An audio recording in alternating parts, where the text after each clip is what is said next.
Pakita ko sa inyo guys yung lugar namin. Paradahan ng tricycle namin dito yan. Ayan, medyo ewan ko kung malabo ang dating sa inyo. Ito na umpisa nung kanto na papunta sa amin. Sarap balikan, sarap daanan. Basta manggagaling kami ng Manila, dito kami dumadang pa uwi. Ito ang lugar namin. Oops.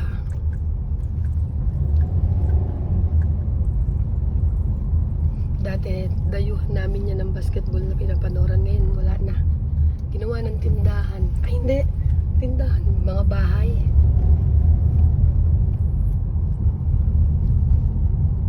Ayan, nakikita nyo yan.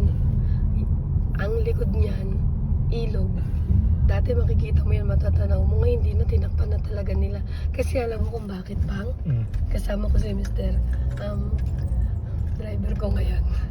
Gawa ng tumataas yung tubig. Pasensya na kayo yung boses ko. Minamalatan ko kasi galing ako sa trangkaso. Ito dati wala yan. Yung kantong bahay na yan, ngayon meron na. Ang taas ng pang tinasa na nila, Kasi iba naman.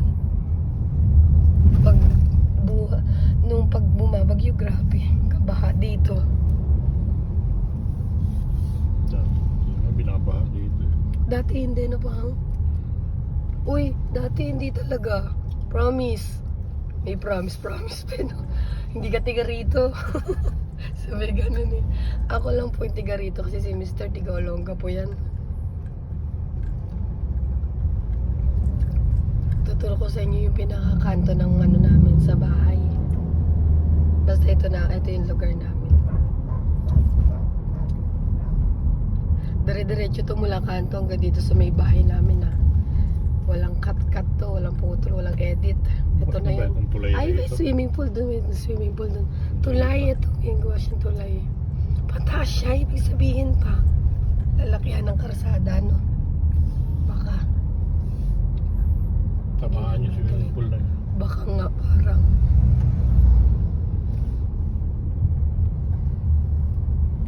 Dito ko rin malalaman mula sa kanto hanggang dito kung ilang minutes tayo makakarating sa sa lugar namin.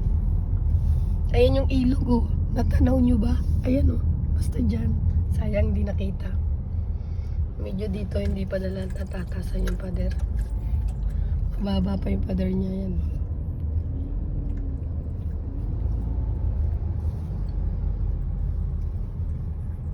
Walang pagbabago sa lugar namin.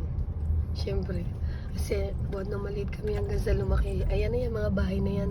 Diyan na yan. Maliit lang din ang namin dito, kalsada. Pero feeling namin nung bata kami dito, napakalaking kalsada na to. Ngayon parang maliit na tingnan. Kasi sa lugar namin na inuwian ngayon, parang malaki yung mga kalsada ba?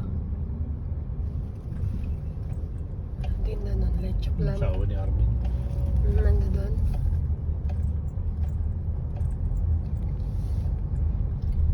Ayan, malapit na tayo doon sa kanto na inuwian namin. First street. Street by street dito Ayan. First street Ayan Ayan, first street. Uy, ganda ba? Yan, yan lugar namin na yan. Ay, si Mr. Kita nyo ba? Yan yung lugar namin. Tapos, hanggang, lang tayo hanggang 3rd Street ko lang kayo dadalahin. Dati dito rin kami nagsisimba. Isimbahan dito. Ayan po, yan Diyan. Ayan ang tindahan namin noon. Eto, 2nd Street na yun. May nakalagay doon 2nd Street na sa may kanto. Parang ang late niya na pang tignan Dati talagang laki-laki niyan Tapos ito yung school namin, di ba sabi ko sa inyo hanggang 3rd Street lang. Ito yung school namin, malapit na sa 3rd Street yan Ito yung barangay namin. Ayan, barangay na. Ayan yung barangay po namin noon. Bukol. Yun. Ayan po yung school namin. elementary school. Salinas Elementary School. Iyan. Every time na manggagaan kami ng Manila.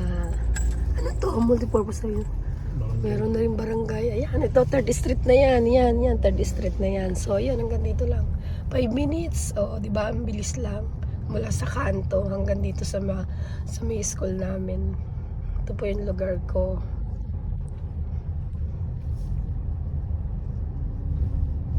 Ay, eto pala yung, ayan yung ilog oh. Ayan ang ilog. Kita nyo ba? Medyo mababa pa dito, hindi pa natatasan yung pader. Pero sa kabila medyo natasan na ng konti. Ayun oh. Dito hindi pa. Ayan yung ilog. Kasi po nagbabahayan dati nung malit kami. Hanggang sa nag-high school ako hindi bumaba. Ngayon nagbabaha na. Ayan, hanggang dito na lang ang gala namin ni Mr. Pauwi na rin kami sa bahay, malapit na.